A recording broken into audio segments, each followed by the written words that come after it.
Hey guys, thanks for joining us today for today's edition of Ace This Recipe. I'm Chef Jason Morris, your Ace Hardware grilling expert. We're hanging out here in the greenhouse at my local Ace Hardware, getting ready for today's amazing recipe, or as I like to call it, Porkapalooza, because today is all about these delicious pork chops we have in front of us. We're cooking again on the Weber Genesis E325, that beautiful Ace exclusive indigo color.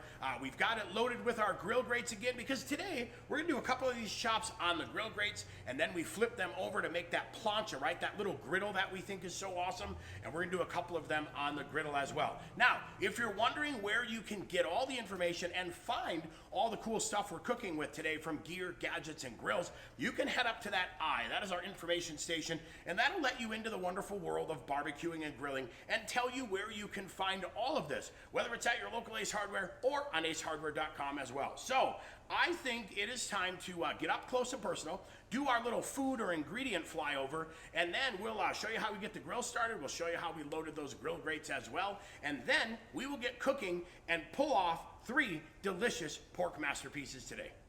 As you can see, we've got 3 different pork chops for you, all providing a really good pork experience, but I think totally different flavors from chop to chop. We've got that center cut loin chop, which we took it a step further and butterflied that, giving us a much bigger surface. Then we have that really nice loin chop with a little bit of that back piece, that back muscle that we like, but then we left the bone in. So this is our single bone-in pork chop. I think bone-in chops taste fantastic. I mean, they all taste delicious.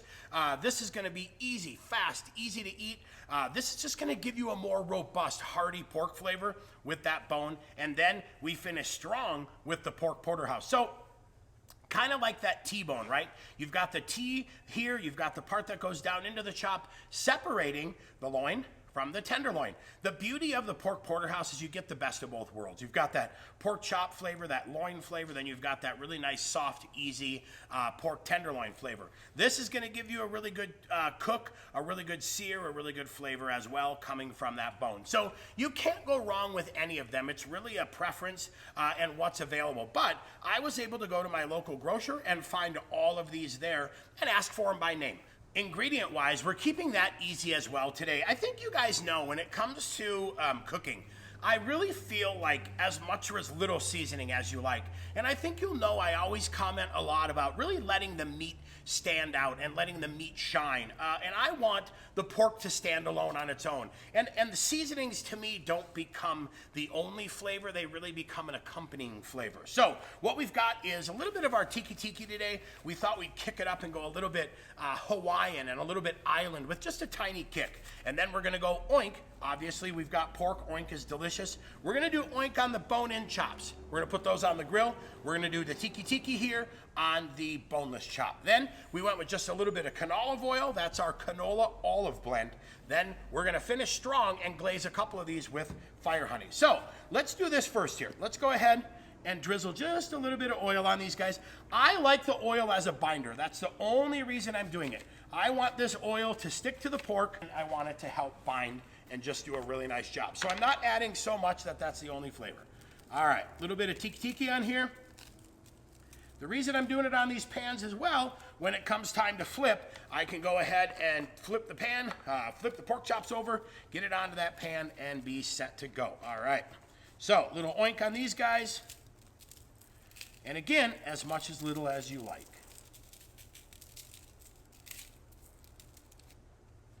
All right, so now we'll go ahead, pack this down just a little bit, get all that set, and we're gonna go ahead and flip these guys. So the nice part about this, I'm gonna season these while the grill preheats. Kind of like we've done before. I'll pull the pork out, let it sit for maybe 10 or 15 minutes to soften just a little bit, and then while I preheat the grill, we'll let that rub do its thing and work its magic and get all that flavor in there. Okay, so we went ahead and ignited and got the grill fired up and ready to go. We're cooking on the Weber Genesis 2 today, that beautiful Ace exclusive indigo blue color. Look at that. We've got the insides loaded with grill grates. You know I dig these. They're such a fantastic addition to my grill, really allowing me to amplify that grilling experience. I've got these grates turned up, giving me that hot sear, beautiful grill marks, and then those channels where the juices come back down, sizzle, explode, come back up, and really bathe it in this awesome pork fat flavor, right? Then we've got the grill grates turned up into a plancha, giving us that flat surface or that flat griddle. Couple ways you can track temps. We've got the iGrill 2, which is fantastic. That's going to do a great job allowing you to be connected now through the app to your pork chops. You load that probe in there, really tracking that temperature along the way. We are going to use the Weber Snap Check today, this beautiful guy. A good instant read digital, does a great job, works fast and easy for us. Or if your grill has the iGrill 3, you can utilize that as well. So quick and easy, fun, simple, but hot and fast cooking today on the Weber. As you can see, these guys are doing a great job really letting that rub soak in, right? And it's just working perfect. This is doing exactly what we want. So what we'll do next is we'll go ahead and flip these guys over and pick up any of that extra rub on these chops, and then we will get them over and ready to go on the Weber. We've got it all preheated. Now what we're gonna do is we're gonna go ahead and put the first chops on the plancha. Now, the beautiful part of adding a little bit of oil also helps when it comes to the sear, and you've got a beautiful sear going there. We'll get these guys started on the plancha. Next up, we're gonna do the single bone chops right there on those hot grill grates, and then we're gonna put these pork porterhouses right here. Now, I'll give them a little press down just to make sure I get them embedded in there and get some beautiful, beautiful grill grates. But that's how we start, quick and painless. That is easy, and we get them all set and ready to go. Now, we're gonna shut this and let them do their thing. We're gonna let them cook and get a great sear. Well, we went ahead and rotated these guys a little bit to get some marks on there, and look at that. We got a beautiful sear, so now it is time to flip. And we cooked about 6 minutes on the first side. We don't wanna overcook our pork chops. Keep in mind, the doneness temperature now that the USDA says is acceptable for pork is that 145 degrees. Totally agree, that is beautiful. Now, a couple things to notice. Bone-in pork chops are gonna cook a little bit faster, right? That bone is gonna conduct some of the heat. You're also gonna see a little bit of the juices or the marrow come out. Don't worry about that. Take them to 145, 150, and you are in a great place. You'll also see a little bit of the pork chop starting to turn white. That is that albumin, that is that white protein in the pork starting to cook. Now, you'll also see on this guy some of that bone starting to sizzle too. So really a good kind of overview of the doneness of pork chops. We flipped the guys on the plancha as well, but really quick and painless. Got the Weber Snap Check set and ready to go. And again, I'm going right into the middle of that chop. And look at that. I'm at about 96 degrees. That is perfect. On our drive to get to that 145. Let's go into that chop as well. We're at about 114, so we are still in a good place. Go into that pork porterhouse, and we're at about 90. So overall, really good to check with that Snap Check. Just making sure that everything is done properly. Like I said, we're gonna take all of these chops to 145 degrees. We are about 2 minutes away, and look at these guys doing their magic. Those are absolutely perfect. So again, we'll let these finish off, enjoy that beautiful hot sear, and then we will see you at the cutting board. We've got the pork porterhouse, the single bone chop, and the boneless butterfly chop. Pulled them all at 145 degrees to give them a chance to rest. We want everything to rest because we really want those juices to redistribute. Now, we went ahead and cut into this guy so you could see a little bit of the doneness. Let's go ahead and cut into the bone-in chop as well. Pulled at 145 degrees, and look at that. That is fantastic. So, again, another easy recipe, but it's showing you again how to do 3 different kinds of pork chops, hot and fast. I think that's important to remember. We went hot and fast on these to lock in as much juices as possible. Well, I'll tell you, I woke up this morning and said, today is gonna be a good day because I get to eat pork chops, right?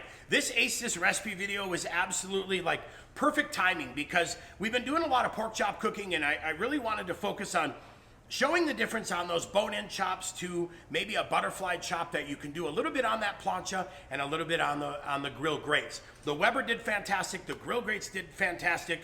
We used, like I said, a little bit of our oink and tiki rub. Finish these guys off with fire honey just to give it a little bit of that sweet heat. Today's recipe can be found by heading down below into that description section. Just click that. That will expand it. Today's recipe, you can click, print, and follow along. Always trying to show off some good grill skills and really make you masters in that backyard cooking. Then while you're down there, hey, don't forget to leave us a comment. Tell us, what do you like? What would you like to learn? And how can we be more helpful? I love listening to your comments. I love responding to your comments, and it's always great to have you help guide us with what we cook. Then while you're down there, don't forget to subscribe. Don't keep this a secret. Tell all your friends to subscribe to the Ace Hardware channel. Ring that bell, click those notifications, and you'll be notified when more drool-worthy content is ready for you. And then, like we said in the beginning, that eye up top, that is our information station. That lets you into the world of gear, gadgets, grills, and shows you really everything that we are cooking with today.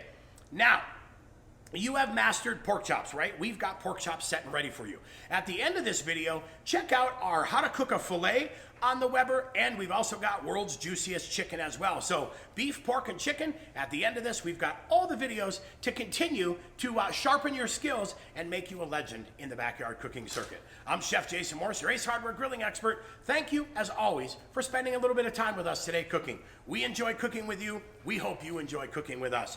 It is time to do a little quality control, and look at this guy cut ahead of time. That little beautiful, delicious, juicy nugget of heaven right there. We're going to trim this down. Yeah, that right there is like the best thing that could probably happen today. Thanks for joining us. Oh.